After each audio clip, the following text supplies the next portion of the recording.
Panduan singkat umrah. Pertama, jika seseorang akan melaksanakan umrah, dianjurkan untuk mempersiapkan diri sebelum berihram dengan mandi, sebagaimana seorang yang mandi junub. Memakai wangi-wangian yang terbaik jika ada, dan memakai pakaian ihram. Kedua, pakaian ihram bagi laki-laki berupa 2 lembar kain ihram yang berfungsi sebagai sarung dan penutup pundak. Adapun bagi wanita, ia memakai pakaian yang telah disyariatkan yang menutupi seluruh tubuhnya. Namun tidak dibenarkan memakai cadar atau niqab, yaitu penutup wajah, dan tidak dibolehkan memakai sarung tangan. Ketiga, berihram dari miqat dengan mengucapkan labbaika umrah, yang artinya, aku memenuhi panggilanmu untuk menunaikan ibadah umrah.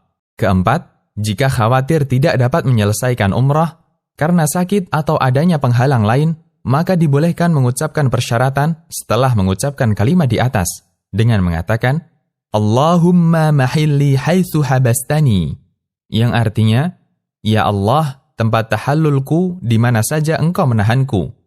Dengan mengucapkan persyaratan ini, baik dalam umrah maupun ketika haji, jika seseorang terhalang untuk menyempurnakan manasiknya, maka dia diperbolehkan bertahallul dan tidak wajib membayar dam, yaitu menyembelih seekor kambing.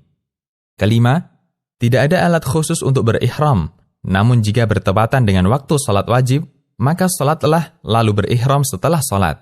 Keenam, setelah mengucapkan talbiyah umrah, yaitu pada poin ketiga, dilanjutkan dengan membaca dan memperbanyak talbiyah berikut ini, sambil mengeraskan suara bagi laki-laki dan lirih bagi perempuan hingga tiba di Makkah.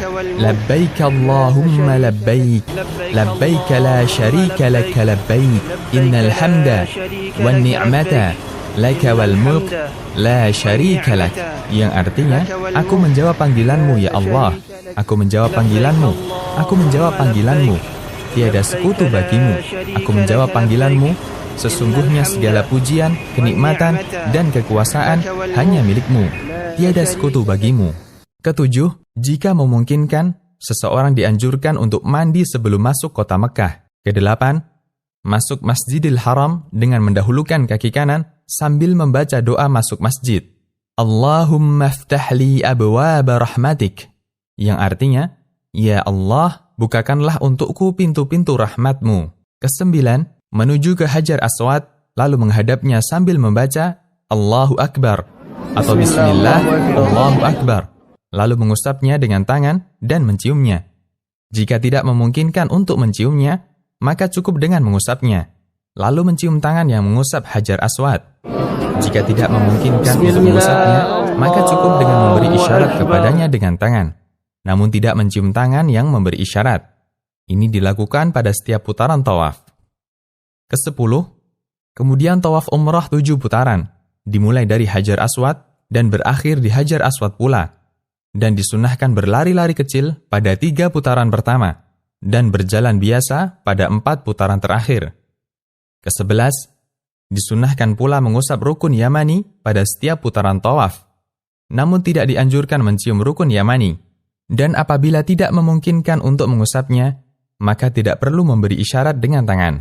Ke-12, ketika berada di antara rukun Yamani dan Hajar Aswad, disunahkan membaca Rabbana atina fid dunya hasanah wa fil akhirati hasanah wa qina adzabannar, yang artinya, ya Rabb kami, karuniakanlah pada kami kebaikan di dunia dan kebaikan di akhirat, serta selamatkanlah kami dari siksa neraka. Ke-13, tidak ada zikir atau bacaan tertentu pada waktu tawaf, selain yang disebutkan pada nomor 12. Dan seseorang yang tawaf boleh membaca Al-Quran atau doa dan zikir yang ia suka. Ke-14, setelah tawaf, menutup kedua pundaknya, lalu menuju ke makam Ibrahim sambil membaca وَاتَّخِذُوا مِن مَّقَامِ إِبْرَاهِيمَ مُصَلَّى, yang artinya, dan jadikanlah sebagian makam Ibrahim tempat salat. Ke-15, salat sunnah tawaf 2 rakaat di belakang makam Ibrahim. Pada rakaat pertama, setelah membaca surat Al-Fatihah, membaca surat Al-Kafirun. Dan pada rakaat kedua, setelah membaca Al-Fatihah, membaca surat Al-Ikhlas. Ke-16, setelah salat, disunahkan minum air zam-zam dan menyirami kepala dengannya. Ke-17, kembali ke Hajar Aswad, bertakbir, lalu mengusap dan menciumnya jika hal itu memungkinkan, atau mengusapnya atau memberi isyarat kepadanya. Ke-18. Kemudian menuju ke Bukit Safa untuk melaksanakan sa'i umrah, dan jika telah mendekati Safa, membaca, Inna Safa wal Marwata min sya'airillah. Sesungguhnya Safa dan Marwah adalah sebagian dari syiar Allah. Lalu mengucapkan, Nabda'u bima bada'allahu bih. Ke-19. Menaiki Bukit Safa, lalu menghadap ke arah Ka'bah hingga melihatnya, jika hal itu memungkinkan. Kemudian membaca, Allahu Akbar, Allahu Akbar, Allahu Akbar. La ilaha illallah, wahdahu la syarika lah, lahul mulku wa lahul hamdu yuhyi wa yumit, wa huwa ala kulli syai'in qadir. La ilaha illallah wahdah, anjaza wa'dah, wa nasara abdah, wa hazamal ahzaba wahdah. Ke-20, bacaan ini diulang 3 kali, dan berdoa di antara pengulangan-pengulangan itu dengan doa apa saja yang dikehendaki. Ke-21, lalu turun dari Safa dan berjalan menuju ke Marwah. Ke-22, disunahkan berlari-lari kecil dengan cepat dan sungguh-sungguh di antara 2 tanda lampu hijau yang berada di Mas'a atau tempat sa'i bagi laki-laki, lalu berjalan biasa menuju Marwah dan menaikinya. Ke-23, setibanya di Marwah, kerjakanlah apa-apa yang dikerjakan di Safa, yaitu menghadap kiblat, bertakbir, membaca zikir pada nomor 19, dan berdoa dengan doa apa saja yang dikehendaki.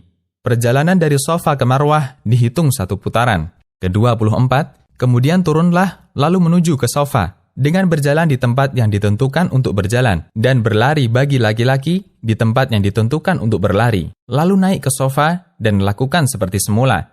Dengan demikian terhitung 2 putaran. Ke-25, lakukanlah hal ini sampai 7 kali dengan berakhir di Marwah. Ke-26, ketika sa'i tidak ada zikir-zikir tertentu, maka boleh berzikir, berdoa, atau membaca bacaan-bacaan yang dikehendaki. Ke-27, jika membaca doa ini, Allahumma ghfir warham, wa antal a'azzul akram, yang artinya, Ya Rabbku, ampunilah dan rahmatilah aku, sesungguhnya engkaulah yang maha perkasa dan maha pemurah. Tidaklah mengapa, karena telah diriwayatkan dari Abdullah bin Mas'ud dan Abdullah bin Omar radhiyallahu anhuma, bahwasanya mereka membacanya ketika sa'i. Ke-28, setelah sa'i, maka bertahallul dengan memendekkan seluruh rambut kepala atau mencukur gundul, dan yang mencukur gundul itulah yang lebih afdal. Adapun bagi wanita, cukup dengan memotong rambutnya sepanjang 1 ruas jari.